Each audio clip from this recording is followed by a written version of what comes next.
Good morning 10th class. आज हम tell of बिश्नोईज का आगे का पैराग्राफ पढ़ रहे हैं। हमने पढ़ लिया था कि वहाँ पे बहुत सारी संख्या में जो लोग हैं वो प्रवास कर रहे हैं दूसरी जगह पे, और वनस्पति वहाँ की क्योंकि पूरी तरह ख़त्म हो चुकी है, कुछ भी वहाँ पे शेष नहीं बचा है खाने के लिए, तो बहुत सारे लोगों ने प्रवास कर लिया है। आगे है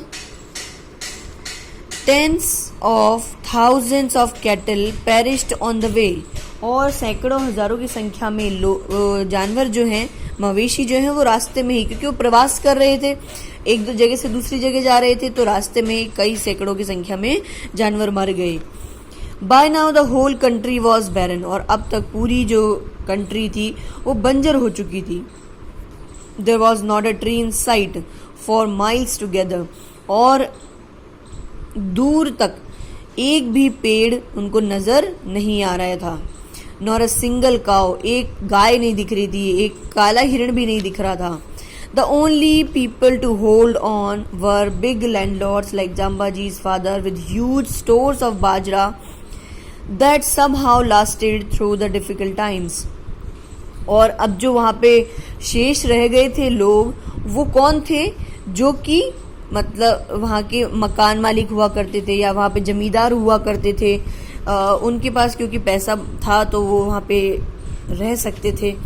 तो वो लैंडलॉर्ड, वो जमींदार कौन थे? जाम्बा जी के फादर थे जिसमें से एक, और जितने भी वहाँ पे जमींदार थे वो वहाँ पे रह गए थे। बाकी जो गरीब लोग थे वहाँ से माइग्रेट हो चुके थे, यानी प्रवास कर चुके थे।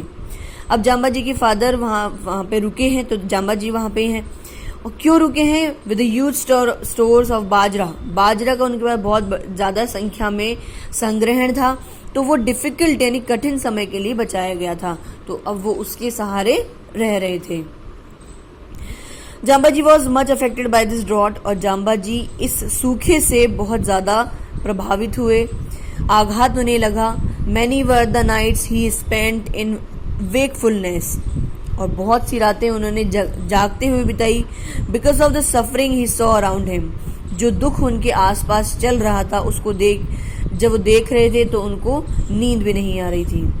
द डाइंग कैटल, और मरते हुए मवेशी। द स्टार्विंग चिल्ड्रन, भूखमरी यानी भूखे से प्रताड़ित बच्चे।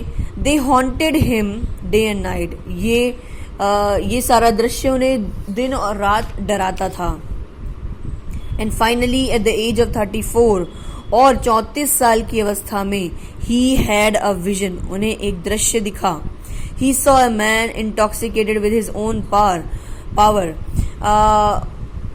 उन्होंने देखा कि जो व्यक्ति है वो खुद की ही शक्ति से खुद ही का सर्वनाश कर रहा है।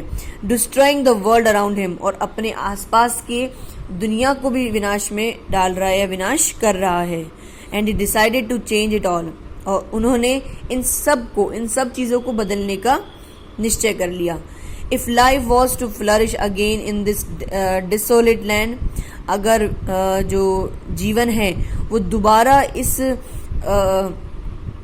निराशावादी धरती पर वापस आशा में आएगा, तो उसके लिए वो विजन रख रहे थे, वो अपना एक दृश्य, अपना एक सोच रख रहे थे।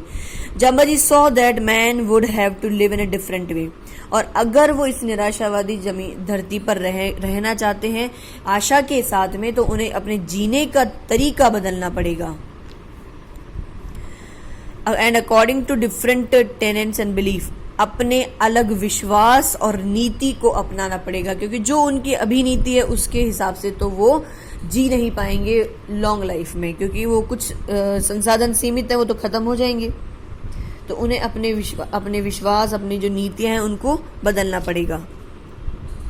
Jamba ji wanted the earth to be covered once again by the abundance of khejri, ber, ker and sangri trees. अब जाम्बा जी चाहते थे कि उनकी जो धरती है वो पूरी तरीके से खेजड़ी, केर, बेर और सांगरी के पेड़ों से भर जाए। He wanted herds of black birds to frolic again, वो चाहते थे कि जो काले हिरण का एक जो समूह था वो वहाँ पे आके फिर से मस्ती करने लगे। And he wanted man to work for this, और वो चाहते थे कि हम व्यक्ति, जो हम आदमी लोग हैं, वो इसके लिए काम करें। Jamba ji knew the way to achieve this, क्योंकि जाम्बा जी को पता था कि इसको पाने का रास्ता क्या है। And he began to broadcast his message in the year of 1485 और उन्होंने अपने संदेशों को प्रचार करना शुरू करा 1485 में। Thank you. आज यहाँ तक पढ़ते हैं।